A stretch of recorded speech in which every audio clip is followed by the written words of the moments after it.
Are just a minute or so from starting here. I'm just let me give a couple more seconds for a couple more people to filter in. Um, but feel free to chat amongst yourselves for another 30 seconds here while I get us ready to roll. Yeah, Mike, tax identity theft went up 300%.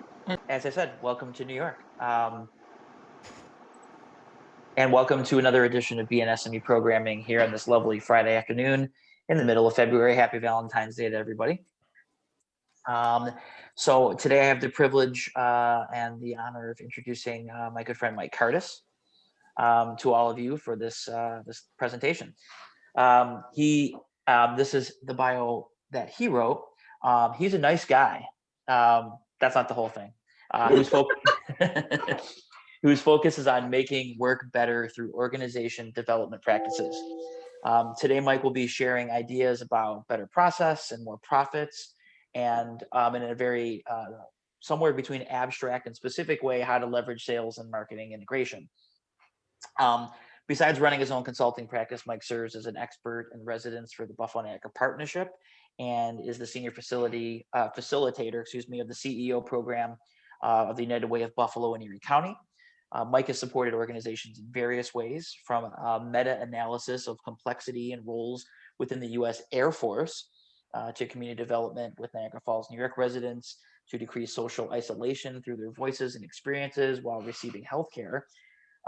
Today's topic is relevant to BNSME as we continue to reconstruct how work happens within the COVID-19 universe. As sales and marketing professionals, we benefit from making sense of organizational roles, working together, and identifying how our experiences and observations create patterns while showing areas of progress within our companies. So without further ado, please welcome Mike Cardus to speak on better process, more profits, and how to leverage sales and marketing integration. Mike, the floor is yours, and I will mute myself now. Okay, good. So thanks. Hi, everybody. So like Matt said, my name is Mike. Um, and I'm going to walk through probably two things with the group today. There's a model that we use in organizations that is heavily researched that shows how, as you're in the organization or company, the levels of complexity, how much the work is, how work fits together, and how you as an employee kind of help to integrate those roles gets more and more challenging as you kind of get bigger and bigger. So I know there's a mix of folks on the call. There's some solopreneurs like me. There's some folks who work in larger organizations. So as I'm talking through this, just consistently think about, number one, how your company is set up. So one of my big frames I use a lot is that systems drive behaviors. And in my company, think a lot about how do I develop language and tools and stories to better articulate my sales and marketing efforts to the clients I'm working with. So think about yourself in the organization. And number two would be think about who you're selling or marketing to. Because those of us who are experienced other marketing folks know that the language to a CEO buyer is much different than the language to a frontline buyer. The language I use to a company, so I just closed a large contract with a hospital system, 11 hospitals between the Bronx and Westchester. And I was talking with senior executives of a large hospital system. That language I use in selling to them, how I articulate the need, talk about their words, is much different than how I talk to. Had a board meeting last night with a really small nonprofit. They're under 200K. That was much more concrete discussions. So think about that. And so my hope today is this: to show you the org development model and to have you sort of think about where you fit and how those pieces in your organization can help you either manage staff better, communicate internally or externally. All right. You will get a copy of all the slides. Also, people who know me know that I'm more than willing to talk to any of you more. We're all Buffalo folks. I love this kind of work. And the third thing to think about is this. We've been talking a lot about stories and examples and patterns. And one thing that COVID has shown all my clients and all of us is this: the need to get out there, talk to multiple people, and hear multiple examples is now needed more than ever. Groups like this, peer groups, sales groups, and COVID has forced a lot of us to kind of get in the day-to-day grind and not break those patterns. But what we're seeing is the companies that are doing relatively well, especially in sales and marketing, are getting out there and they're looking for what we call existing patterns on the edges. These small things that are kind of vibrating or creating a bit more focus. And they're saying, you know what, as an organization or as a salesperson, a marketing person, I have to go towards those things.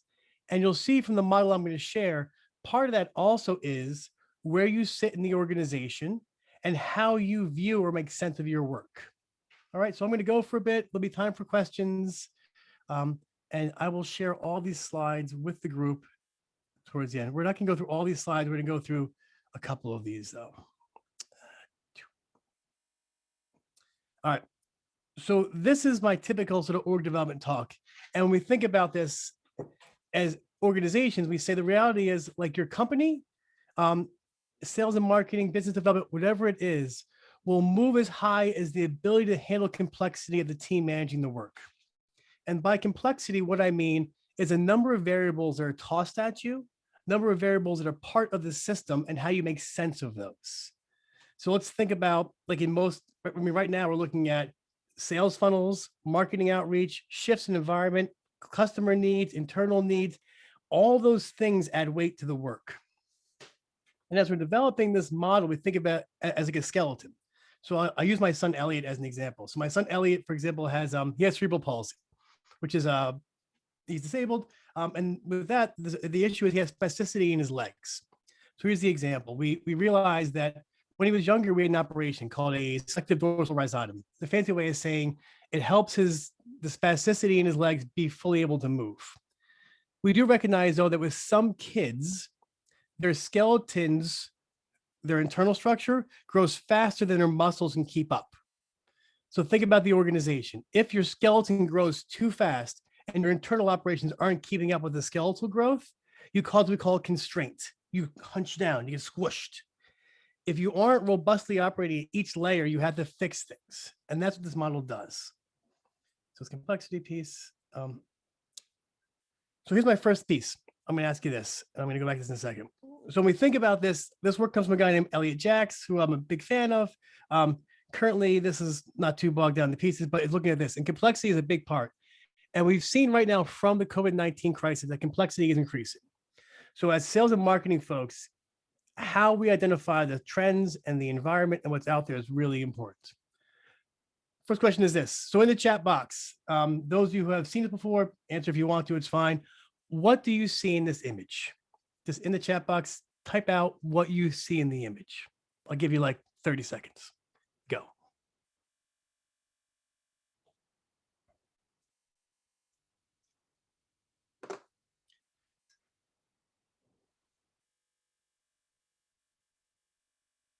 So we see a floor plan, a hotel room.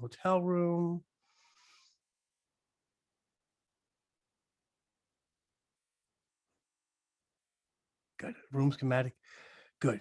So I use this image a lot because number one, I like to have people think about things and think about their brains and how it's working. So what if I said to you, elephant? When I say elephant, does anybody see the elephant here inside the room? So if you think about it, like here's initially when you see it, right, your initial concept is it's a room schematic. My immediate first pattern recognition is I was shown something unique or novel, right, that I haven't experienced before, unless you've seen it before. And the way your brain works operationally is when something unique or novel is shown to it, it runs through what's called a pattern recognition match. And it won't find the most likely pattern. It will find the first available pattern to make sense of that match.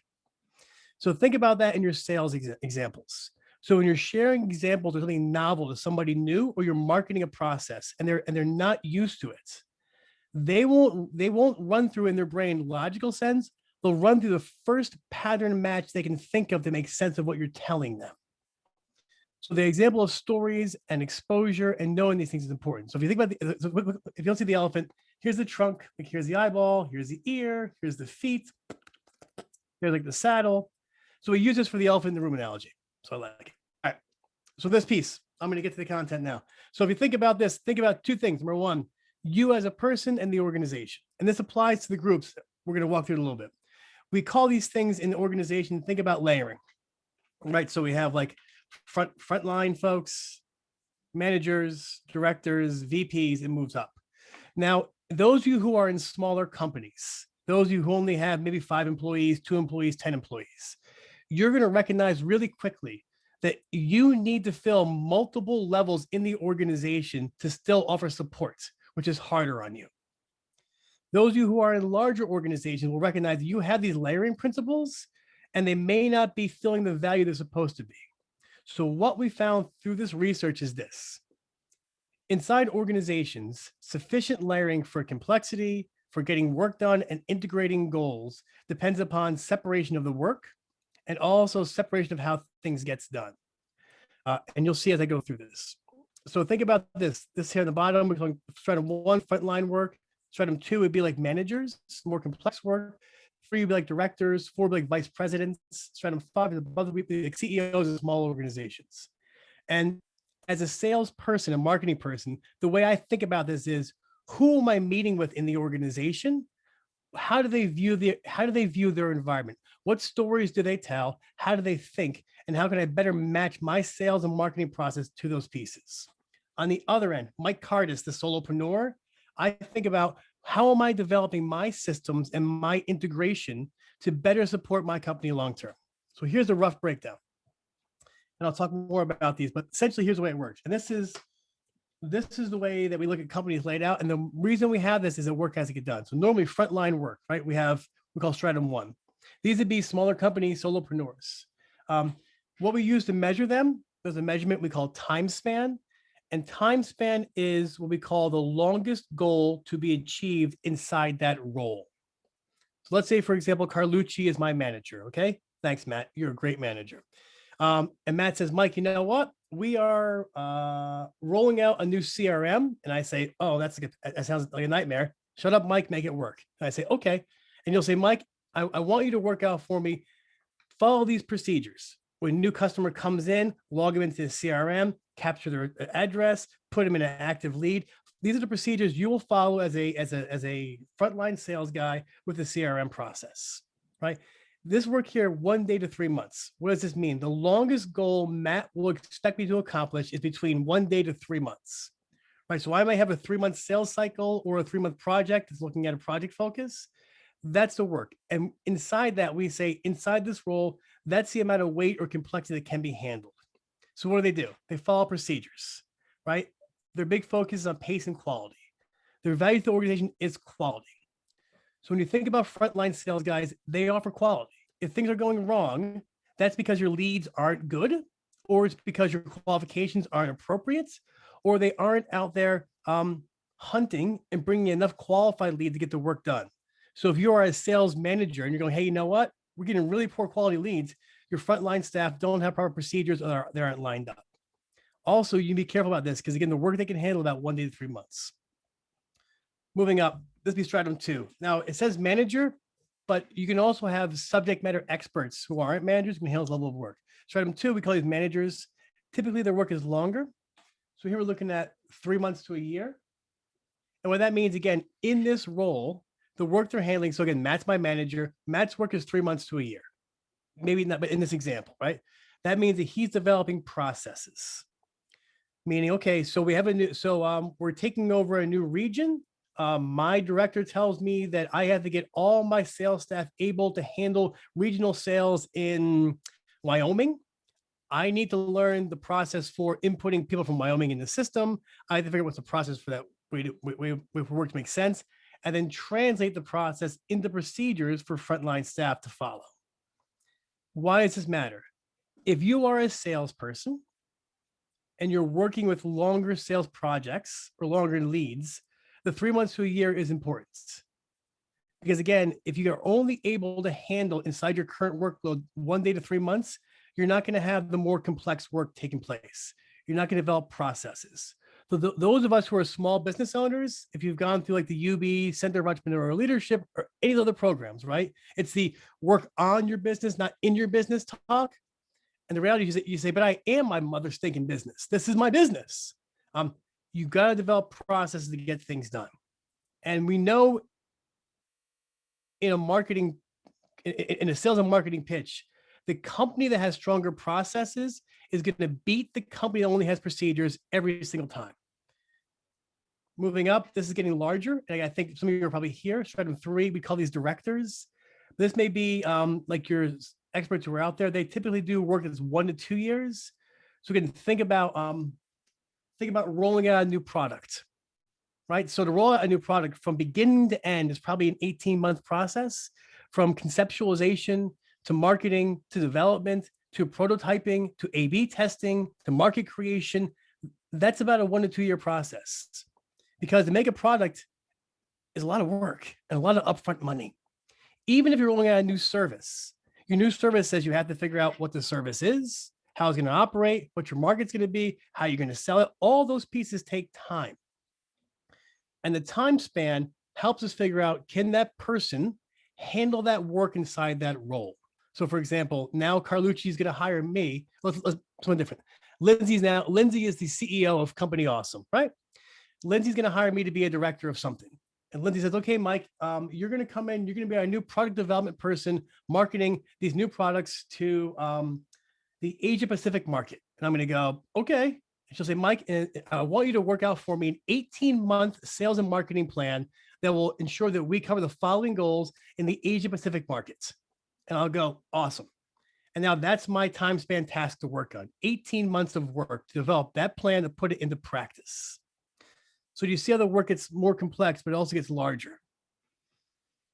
Here we're developing systems. So this is, I think about, I heard Pat Herberger talking earlier about systems, right? This is saying, do we have systems in place? These are finance systems, operational systems.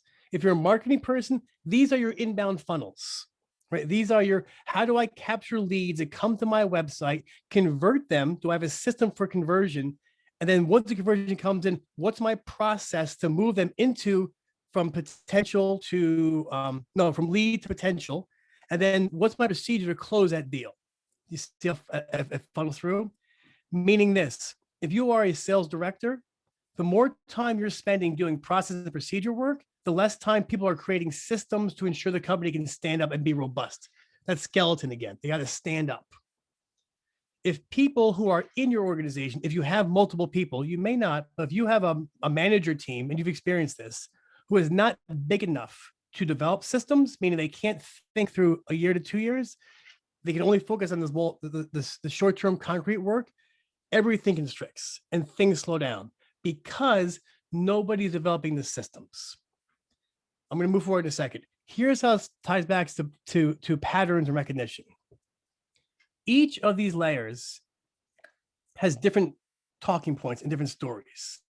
If I'm selling to a director or to a small, right now I'm selling a contract to a small manufacturing shop, they have maybe 30 people. When I talk with him, the language he uses is systems language, right? How do we integrate things? How do I create systems for project management? So when he says those things, I know to sell those solutions. I also know I had to reinforce his next layer, which are his project managers and his frontline, his operation manager, to have them get better at processes. So it helps me figure those parts out. Also, you gotta think about that. All right, next piece. This is, I think, in organizations, the most important parts. And many of you probably hold this to make sense. These are what we call like vice presidents, and this is stratum 4. We say in stratum 3 to stratum 4, stratum 3, the work is still concrete. We're still selling water bottles, for example, or we're selling fidget cubes. Stratum 4, we think about larger groups. Now, those of you who are VPs of sales, VPs of public relations, you have that vice president of that director title. This is when you have to realize your job now is to integrate multiple systems to create a whole for the organization. What do I mean? A couple of years ago, I did work with Mattel Fisher Price. So I was working with their quality improvement team. And there, the talk we had was, as feedback comes back from the internet on customer feedback on Fisher Price toys, they're getting negative feedback from customers on the internet. How do they feed that piece back to the marketing unit, the production unit, the sales unit, the business units to integrate that customer feedback to make a positive change? Some of you know, the business unit might say, I know customers are complaining, we're not going to spend 10 cents more on production values to shift that. Marketing, figure out a way to make that more effective in the system. But this role here is where things must be integrated. If you as an executive person don't have people who can integrate things for you, it's really hard. So think about this in a smaller organization. So integration, this is where also we tell organizations, you have to have what we call interface or overlapping goals. Makes sense. So marketing wise, this is where you have to be able to kind of say, okay, we know that here's where we're going, integrate things. And then as you are doing this integration piece, you have to then be able to translate it into systems for Mike Cardus to understand. Right. So Pat is the VP of legal services for company. We love everybody, which is a great company to work for. And she said, Mike, you know what? We are going to integrate something X into South America. And now I got to figure out a way to make the systems work, legal systems, operations, all those sort of things. The last piece, which is, and then we're going to go into a different discussion in a second, that I also think is important, is this idea of sort of here we have what we call Stratum 5. These are usually going to be CEOs or directors of larger organizations, or I'm sorry, directors of units of larger organizations. When I talked about that hospital system, for example, we are working with people who run multiple hospitals, and they were all Stratum 5 in their work. Here, the time span is larger, so the work is heavier. We say it's heavier because they're doing longer term work. They're forecasting out 5 to 10 years. Now, with this, some people do say, Mike, no one creates sort of 5-year plans or long-term planning anymore. My response is that's not true. It isn't. When you sit with CEOs, they are talking about long-term implications of development, back to work pieces, how to work with the changes in New York State and Cuomo's shifts to time off and filling medical leave stuff, how's it affect the markets. These are also currently in COVID times, executives who are saying, how do we, as other companies are struggling, how do we move into new markets? Or another example, I was talking to a gentleman this morning who works for a large coffee supply organization, and he was talking to me about ghost kitchens.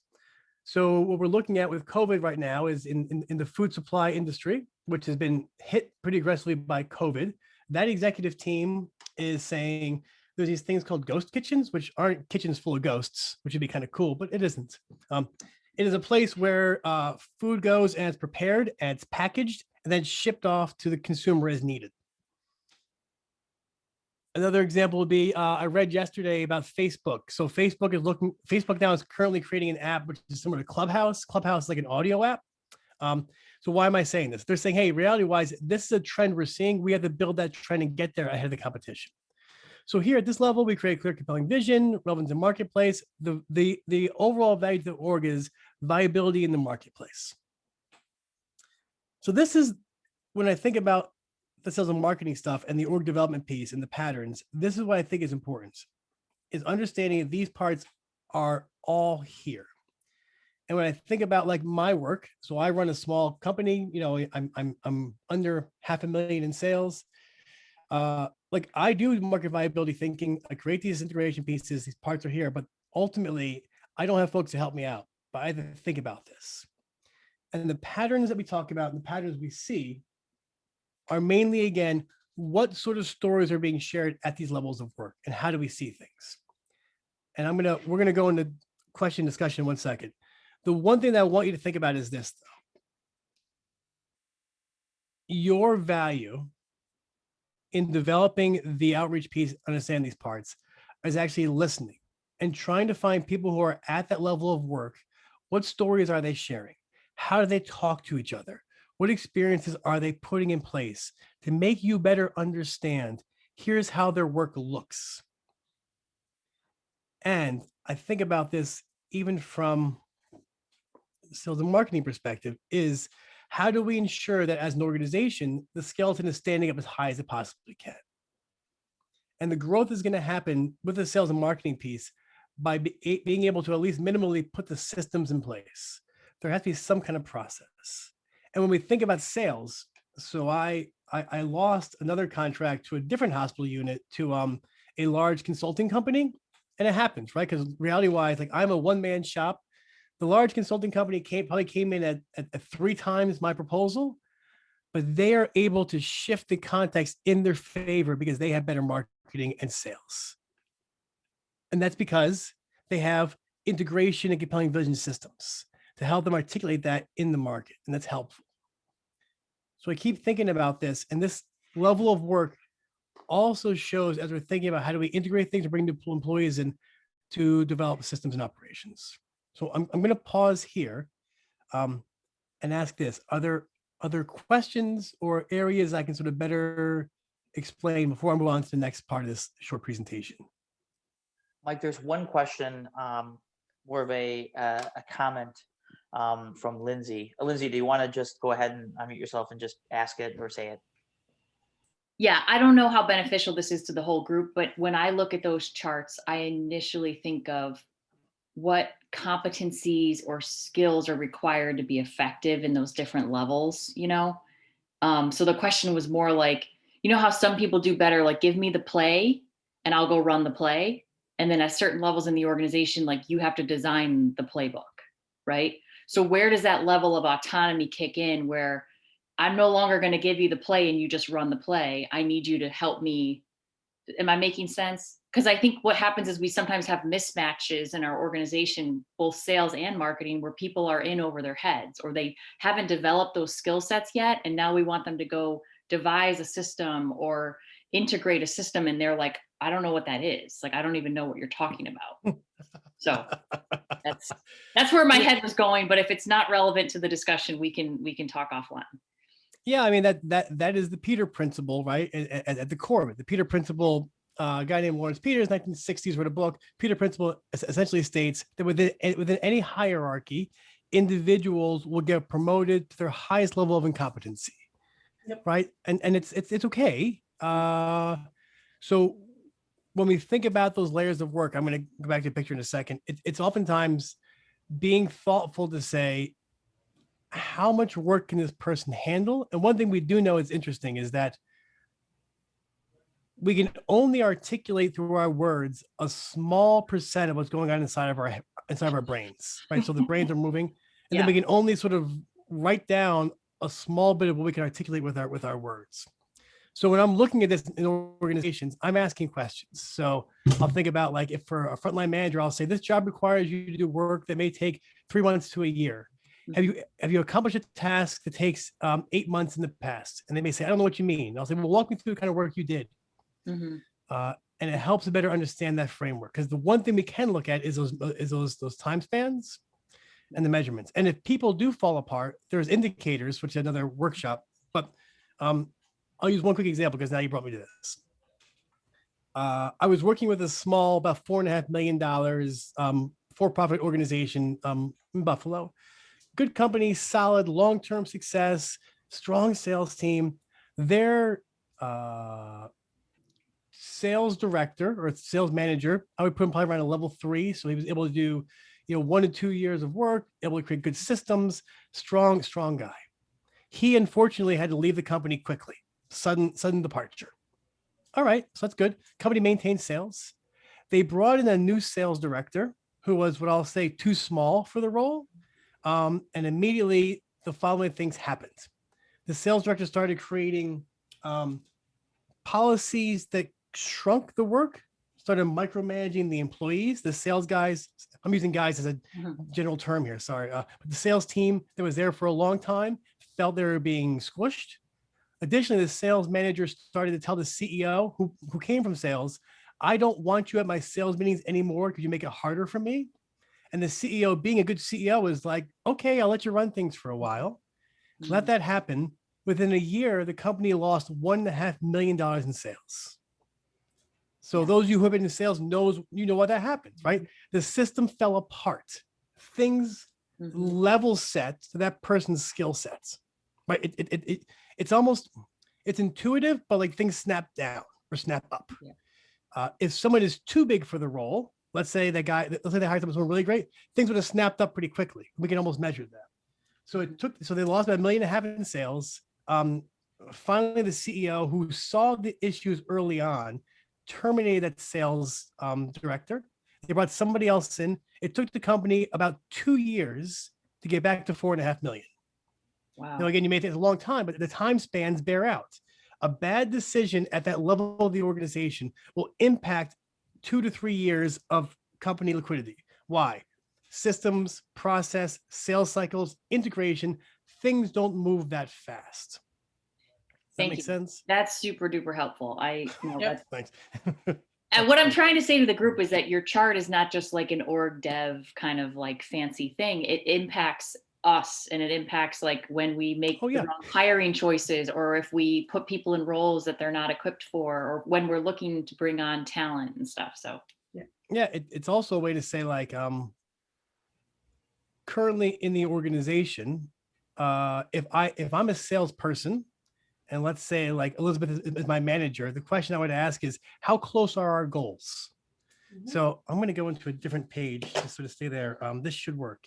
Hang on, let me try something. Mike, It doesn't Elizabeth work. just has a quick Oh, point. Go ahead. If I didn't miss the window there, Elizabeth.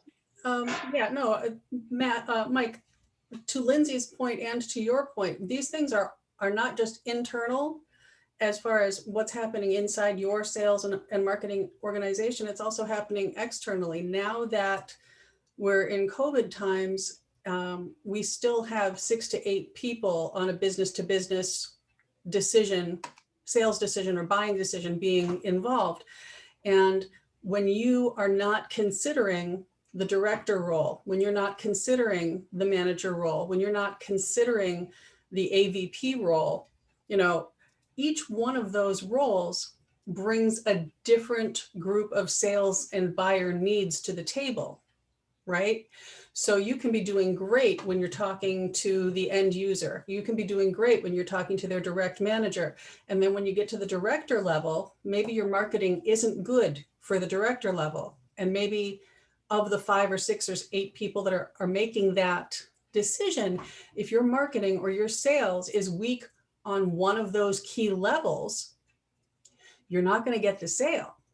So understanding how these levels affect each other and what kind of timelines they work in and think in is critical to sales, and it's critical to marketing, because we're not just marketing or selling to one level anymore. We're selling to a variety of levels in business to business sales. So I was just, addressing Lindsay's point from the opposite side, that, yes, it matters from the inside, but it also matters from the outside. I'm sorry, go ahead, please. No, I mean, that's perfect. And it's sort of the same thing that I say is that I'm going to share this and I can draw on this. So I think one thing that we may see, and this maybe is helpful in your sales prospecting or marketing prospecting, is if you're feeling pressure. So here's an example. I'll open a sales perspective. Is if I'm meeting with, let's say I'm meeting with this level here. So I'm meeting with the director, right? And the director says they have full sales authority to purchase a contract from me. And I say, okay. And so I'm selling them and I'm pitching them and I'm talking with them. And then you might hear that dreaded phrase. I got to bring this up to my VP to get this ran through them first. So suddenly you're hearing this VP piece. But the discussion is, but you told me in an earlier meeting when I was qualifying you that you were fully able to sign the check and approve the project. And they were like, yeah, I kind of do. What we might see there is this. We may see 2 things. Number one, we might see triangulation. So I mentioned earlier with Elizabeth or Pat being the director of Company Awesome. If our goals are too close together, so let's say, for example, like I'm working on 1 to 2 years. So here's Mike. And Pat's goals are also similar to mine. So Pat's working on 1 to 2 year long goals also. Here's Pat. Here's Mike. Here's Pat. And we're too close together. That creates micromanagements, because again, what's happening is no one's creating the integration pieces. And Pat is really comfortable, or Mike's really comfortable developing systems. So by default, they're coming into my worlds. So the goals aren't separated enough. So those of you who work with sales teams, it's being thoughtful to say, do we separate the goals effectively? And in the sales cycle, when I'm trying to sell to people, if I hear I got to run it up the pole to my VP, sometimes I know there may be a hard time there, because that may mean the 2 of them could possibly be too close together in work to actually articulate what the need is. And so at that point, sometimes I'll say, can we have a meeting with both those folks, pull those pieces in? Because in teams, and I'm going to go to an org development structure now, what I often happens with me is in team building work, which is maybe your kind of stuff, is that like, if we have, let's say we have like a director and then we have a bunch of managers here who aren't getting along and they're fighting, and then frontline staff are triangulating. So frontline staff are saying, I skip the manager and go to my director. We call it triangulation.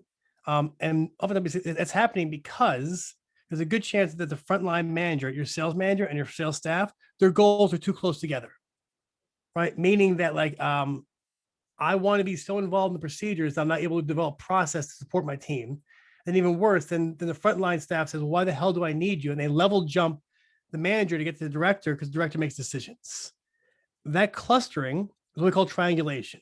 And oftentimes managers call me in for team building work because they think that these folks aren't getting along for some reason because they're fighting, right? And my response normally is systems drive behaviors. So you have a systemic issue, not a personality issue. You may have strong personalities. Salespeople have strong personalities, right? I mean, we do. I'm a salesperson. I got a strong personality. It's okay. I think I have a strong personality. Maybe it's not strong. Maybe it's weak sometimes. It's okay. But this is what happens. So structurally, this is a piece. And then we triangulate. And so I think sometimes with sales process, you may be pulled into this, where they're arguing with people without identifying the goals and the structure here. So I just keep thinking about the language and the process. That was a quick drawing with that. All right. So it's around 12:42 now. So I'm going to take a deep breath and just, I guess, ask this to the group. How do you see yourself or your sales and marketing somehow in the examples that I shared earlier, in the different layers of organization?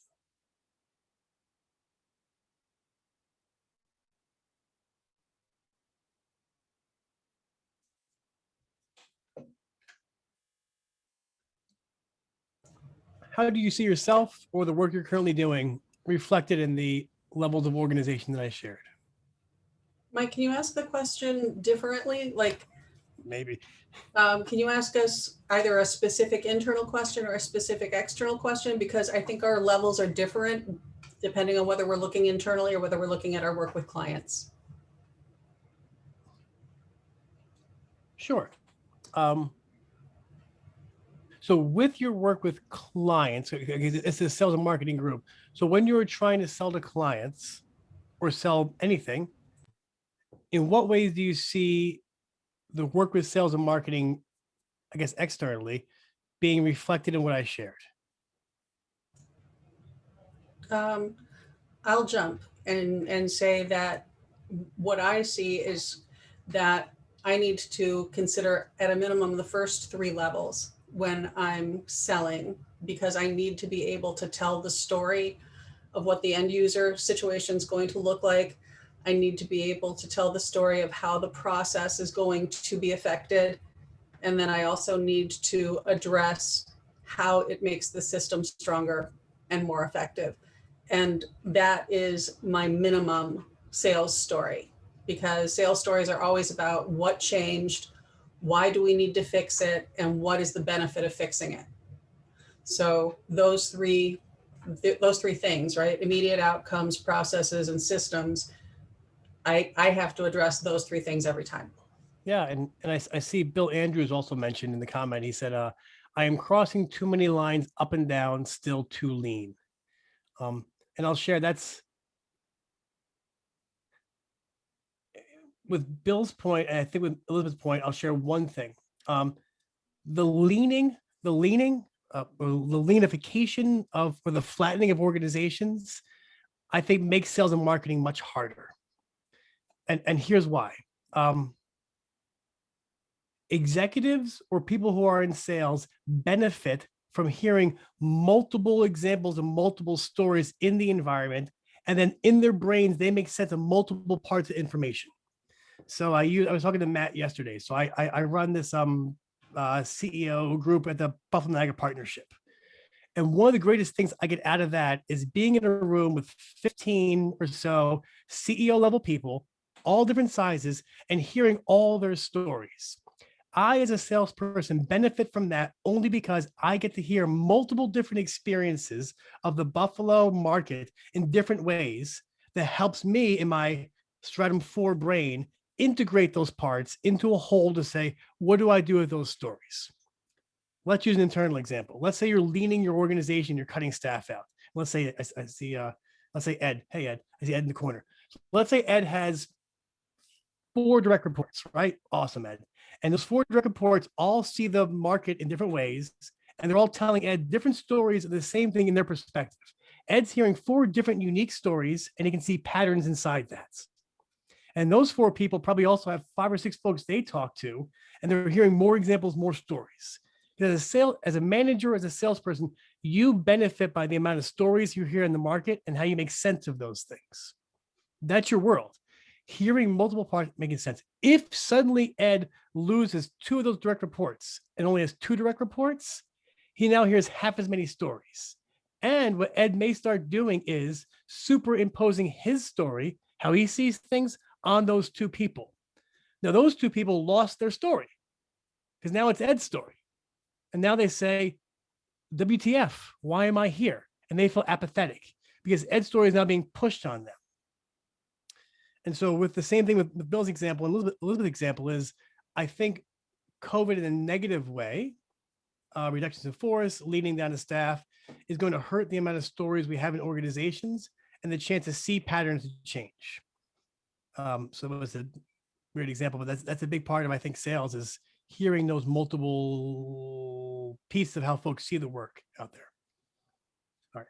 So I was longer as I wanted to give. Anybody else sort of see what was useful about this piece today, or anything that was useful or not useful to you? I'll go, Mike. I don't know if this is helpful or not, but one of the things I see when I'm dealing with clients is individuals at that level 4, maybe 3 or 4 level, depending on the size of their company, want us to come in and fix problems at the stratum 2 level without seeing their ownership or their role clearly enough. Does that make sense? So a perfect example, a hospital reached out to us, they got their engagement surveys back, they force ranked the managers with the lowest engagement surveys, and those managers need us to come in and help them because those managers must suck, their employees are unhappy, fix these people. And without a sense of like, well, what is the systems, or how are you integrating employee engagement into your whole, hospital? It's not just a manager problem to fix. So I think my struggle is, how do I help address the problem they want me to fix while also acknowledging their piece in the system that is driving negative behavior? Does that make sense? Yeah, it does. So that's kind of my when I looked at your slides, I'm going, oh man, how do you tell someone like, you don't realize that you're at a stratum 4 or 5 and you should be focused on this? I don't know. Well, in a lot of organizations, I'm sorry, go ahead, Mike. No, Matt, you go. I was just in a lot of organizations, the title doesn't necessarily match where they actually fall within within the categories. Their job description may say one thing, their title may say another thing, and what they actually do within the organization is completely different. And I find some of the legacy organizations or the larger organizations that have been around a while have really long-standing developed processes, and they really hire only the best talent and they have them in the right places. But some of the newer organizations and some of the I don't want to call them startups, but some of the growing organizations have people in director roles that should probably be managers, and people that are in frontline roles that should probably be directors. And from a sales perspective, knowing who to talk to get anything done and to get a contract signed, or even get a yes, you think you might want to talk to a director, but really the power has been granted to somebody in a managerial role, and they can say yes, but then the CEO has to sign the contract. And so it's hard to know just by the title of somebody where they actually fit in there. Yeah. And I'll add quickly, and this is something that I was talking to a good friend about today. is also the companies that have lasted for a longer period of time, your Kraft Foods, like even your Delaware Norths, locally, your companies that have been for a long time. Think about in the time span in the stories, how much richer and long-term their stories are of survival in markets, right? So what they have is versus a startup will view the environment in that short-term piece, 1 day to 3 months, 3 to 6 months, 1 to 2 years, because they don't have, well, it's like as you get older, right? So I was telling Matt yesterday, the 43-year-old Mike sees the world much differently than the 18-year-old Mike did, only because I have more longevity in my story. I have more experience to say, you know what, this has happened before, and we figured out how to get through this. So your longer existing organizations, the longer companies have existed, the more their stories are rich. And like Matt said, the more they have examples of we've made through before. So I was talking to a buddy about like Levi Strauss, right? Been around since the beginning of America, right? Levi Strauss says, you know what? We're going to survive. We've gone through a recession before. We've gone through ups and downs. There's issues, but with Matt and Lindsay's thing, now back to Lindsay's piece, the Stratum 3 piece, one thing that I found, this is helpful or not, is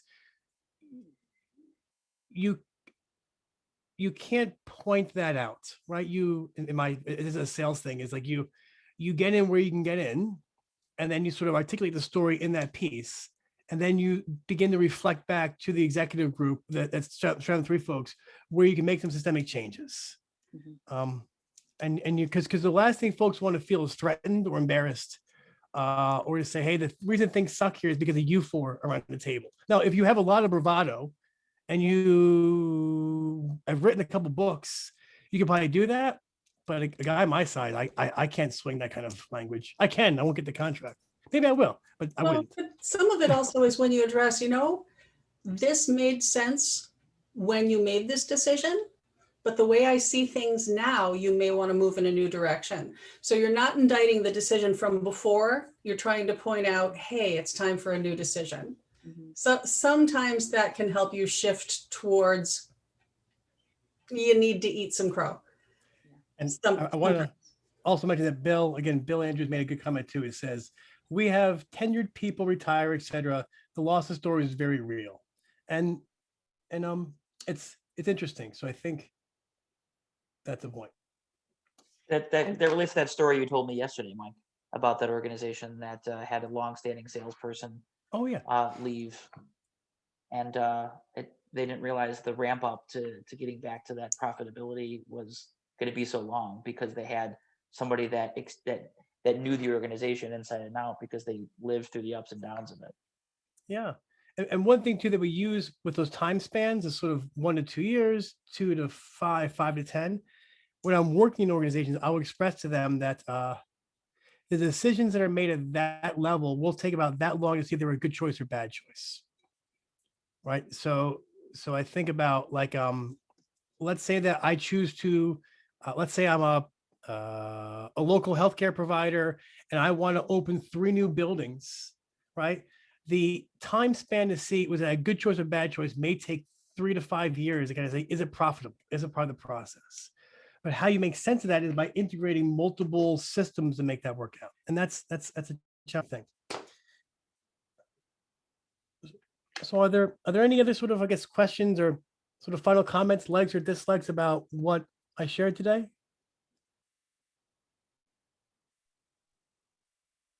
To relate it to sales and to sort of, I guess, cold calling, but really oversimplifying.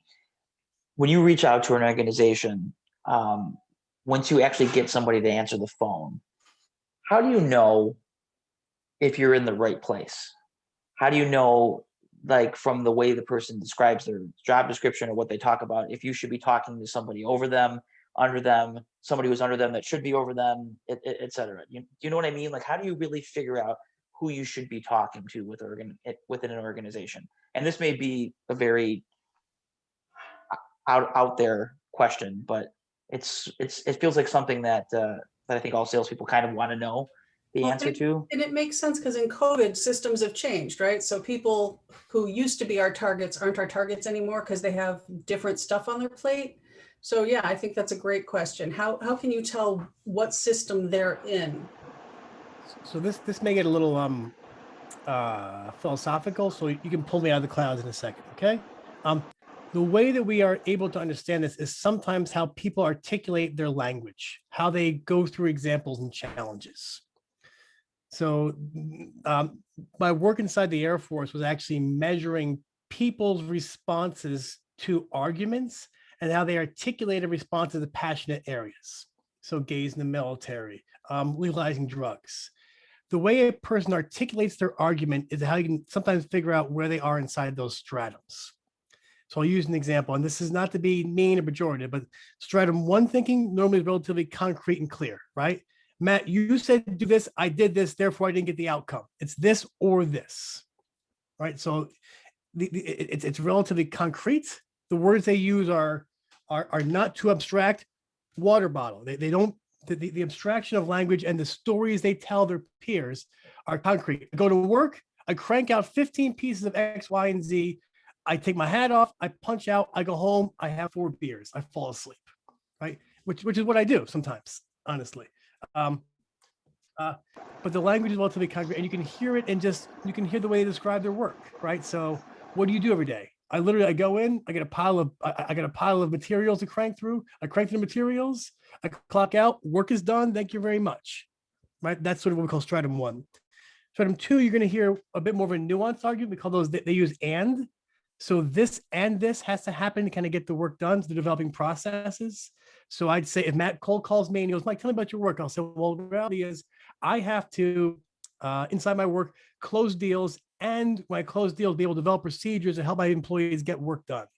That's a bit more of a longer term thinking, because now you're hearing process. You're hearing and arguments, not or. It's okay, I do this and I do this, and this is how I get work done. Mike, walk me through your day. I create a checklist of things to get done. I create schedules. When I did work inside a local plant here, we saw good frontline managers were able to develop schedules for 3 months without the belt going down. Safety training, work training. Stratum 3, we're looking at, again, that now we're at 1 to 2 years. You're going to hear if-then arguments. So the reality is, okay, Matt, so we have to develop a new system. So I know if system X comes in, then I'm going to have to do this, this, this. The language is more abstract.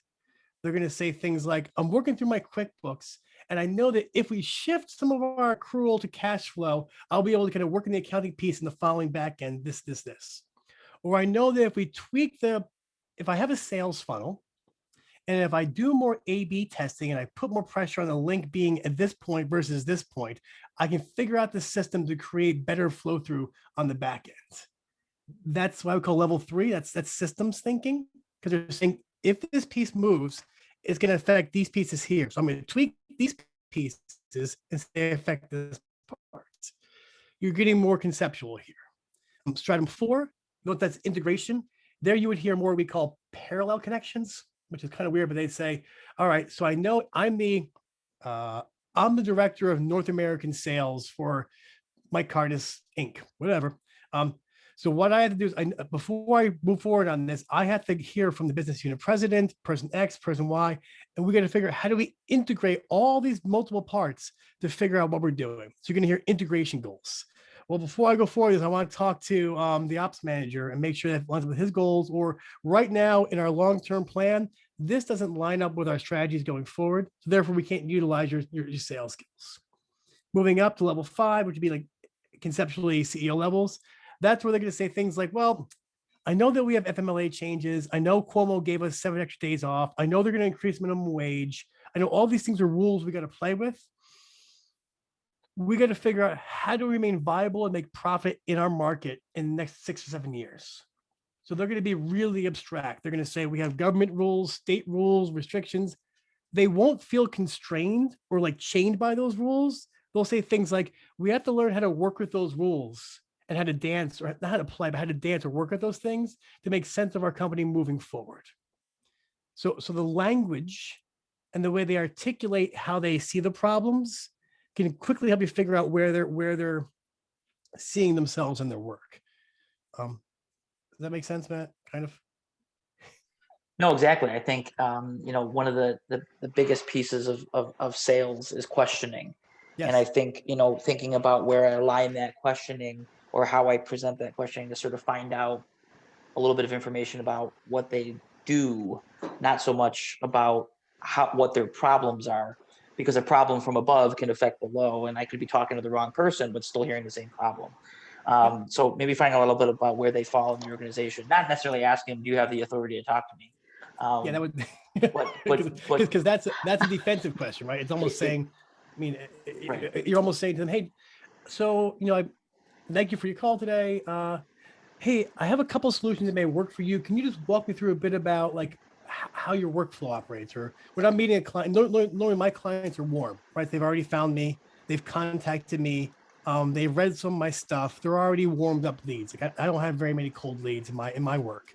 Um, so whoever I'm sitting with, my first question is, thank you for giving me a call. Can you just walk me through a bit about what made you call me today, or what made you reach out to me? Like, help me know what's going on. And then from that, I listen to what they're saying. Yep. And I'll say, okay, so what they're describing to me in some ways are what I would call stratum 3 challenges, systems challenges. And then I'll kind of say, okay, so walk me through a bit about like what's your project management system like? How do you do cash flow? Walk me through those systems, and I can hear those pieces and I can sort of pull those apart. Does that make sense? I was Yeah, going to add absolutely. something Absolutely. too, Yeah, Pat, based please. on what I like to ask so they don't get defensive is similar to what you're saying, Mike, is what is your process for approving a new employee benefit? So it's kind of a general question. And then they have to tell me, well, I have to look at it first and I have to talk to, or I'm the person who approves it. Because sometimes that is the case. It's kind of strange that in some cases it's the HR person I'm talking to, even though they might have a few thousand employees, they are the only one that has to approve it. But in other cases, even some smaller companies, it has to go up to the CEO. And a smaller company usually start with the CEO or business owner. But that's my generic question. What's your process for approving a new employee benefit? And then they can walk me through that, so I kind of know where I stand. Yeah, it's funny, Pat. And sometimes what I'll do if I'm meeting somebody for the first time, like face to face, I'll ask them, I'll say, why don't you walk me through kind of the work you do? How do you do work here?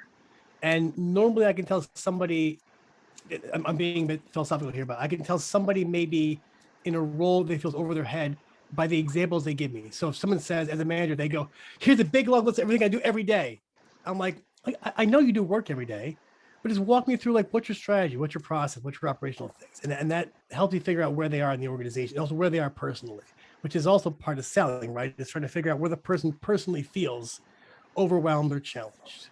And so it helps me figure out like what's the work you do. And oftentimes, again, if they are stressed out or there's too much going on, they'll give me a long laundry list. Like some folks will give me like 4 pages. I do all this, and I go, I said, this is all great stuff, and it's work. It's what somebody in your role probably ought to be doing. Walk me through how do you think through this? How do you make sense of it? Who helps you? And that helps me kind of figure out in some ways how I can shift my language to approach that. Oh, I see a lot of folks bounced off. So, Mike, we went long, but that's always a good sign sorry. because that was the last 25 minutes have been questions. Um, and you answered them. And no, not surprisingly, the people that are left are the people that really want, not that the people that left didn't, but I can see Lindsay and Pat and Elizabeth and even Bill I see down there Yeah, I like really Bill. want, Bill's, really, and I'll say, I know Bill, and Bill is a example of a really sort of good Stratum 5 manager, or even higher. I mean, I've heard Bill articulate things, and he's part of a group, and he's able to offer great value to organizations. So, Bill, thank you for being here. I really appreciate it. Yeah, I Like appreciate that, Mike, but I will say this, there is a dark side. So as many stories as I've lost, I've created a few I wish didn't come around. So but that experience, of course, we can learn from your dark stories, which I feel like now I want to buy you a drink and find out about. Yeah, Bill's got a lot of dark stories. He's a really experienced guy, so he's great. So, Bill, I was happy to see you here. Thank you. yeah, thank you. This was great. Thanks, everyone. So with that, I'll let everybody go for the day. Normally, I go through all of our upcoming events, but Oh, sorry. half of the people that are left here are on the programming committee anyway. So, thank you everybody that's watching the recording now, and Mike, you're the man. We'll talk again soon, I'm sure. Thank Everyone Thanks, okay? Mike. All right, Thank you thanks, so guys. much for joining us. Cool. All right, thank you. I'm gonna Bye. go. Bye. Hi, guys. Thank you.